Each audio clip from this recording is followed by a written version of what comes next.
Hello! Good afternoon mga katambay sa EEC Tambayan. So let us all welcome our guest for today. So one of the heartthrobs here in Dubai, we have Mr. Raymond Bocania.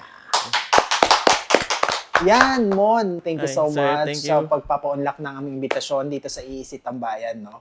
Nakita namin yung TikTok mo, so we've noticed kaya in-invite ka namin. So nakita nga at nalaman din namin na ikaw yung tinuturing na one of the heartthrobs dito sa Riga. So actually, I'm not considering myself as or pogi or what like that. Kasi actually, nahihiya nga ako mga ganun. Kasi simple lang din naman ako, simpleng tao lang din na ah, parang ano lang, kailangan mo lang alagaan yung sarili mo. Tama. Okay, so based naman dun sa research namin sir, sa TikTok mo, no? So more on the selfie video siya.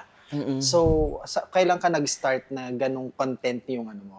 Kasi when we saw your TikTok, yung sa isang video mo nag-viral ng 6,000. So, Mahilig kasi ako mag-picture. So, nung sa TikTok, when TikTok started, yung mga photos mo, so pwede mo siyang lagyan ng effects, pwede mo siyang lagyan ng sounds. So ayun, lahat ng mga picture na meron ako, doon ako nag-start. Ina-upload ko sa TikTok, nilalagyan ko ng music. Tapos nilalagyan ko lang ng konting effects. Yun. so para din nakakatulong sir na parang nagbi-build din ng confidence mo kung sakali. Yes. Ano naman din po yung pwede mong maipayo dun sa mga kalalakihan ngayon na parang bumababa yung tingin nila sa sarili nila? Um, be confident. Yun lang. Kasi kailangan natin ng confidence sa sarili natin. Especially sa ibang bansa. Nasa ibang bansa tayo. So, kailangan natin lakasan yung loob natin. Tapos, kailangan kung ano yung sa sarili mo, huwag kang mahiya. Pakita mo sa ibang tao kung anong meron ka, kung ano yung kaya mong ipakita sa tao. Ano yung first impression nila kay Raymond? Masungit daw ako. Pagka hindi na ako kilala. Kasi gawa siguro nung eyes ko tsaka nung eyebrows ko. So, pag nakita nila ako, lagi ako nakasimangot. Parang ganun. Anong naging epekto ng TikTok sa buhay mo? Malaki siya actually kasi ang anong work ko dito is more on stress tsaka ano siya sobrang bigat ng work ko kasi as a customer service everyday you get complaints or yung mga customer laging kang sisigawan everyday. Pag upo mo pa lang sa desk, problema na agad yung haharapin mo. So yung pag-uwi ko sa bahay, yung TikTok nakakatulong sa akin to refresh my mind para mawala yung mga stress ko. Kaya nagbo-browse ako sa TikTok then nung pagka yun, ginagaya ko yung mga nakikita ko.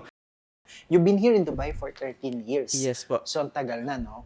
So, what are the big changes na nangyari sa buhay mo for the past 13 years? Dumating ako sa Dubai August 2010. Okay. So that time, my salary is just 1,500. All in kasi yung bahay, kuryente, tsaka yung tubig, free. Okay. So, free So, accommodation po kayo. yung nakukuha ko 1,500, yun na yung net na nakukuha ko. So, yun, pinagkakasya ko yun sa pagpapadala sa bahay, sa Pinas. Siyempre, kasi Okay. support So, ako paano sa family. i-allocate, sir? 1,500. So, That time, meron pa akong lending noon. Kasi I'm from the agency. So, nagbayad ako ng sa agency before. So, 500 dun sa lending, 500 sa mother ko. Yung 500, yun yung pinagkakasya kong food. yung food po. For the whole month. Pre-transportation din naman, sir, Pre-transpo, yung ano. pre-transpo. Okay. So, mga ilang beses na ka umuwi sa Pilipinas? Is it yearly? Or... Yung una, it takes 3 years because that time you need to finish 3 years yung contract. Then after that, yearly na. So, tinry ko siya na yearly kailangan makauwi ako. Para na rin nakakapag-refresh ako kasi minsan nababurnout tayo sa work. Ano bang field ng work ng trabaho ni Sir Raymond ngayon? When I finished the 3 years, yung una kong work sa nag-transport ako ng company. So, nandito naman tayo kasi we need to earn money. So, mas okay yung offer doon sa next company. So, after 3 years, again, nagkaroon ulit ng bagong opportunity na medyo mas okay din, which is yung ngayon ko ng work. So, ayun. Bali 7 years na ako ngayon dun sa work ko ngayon.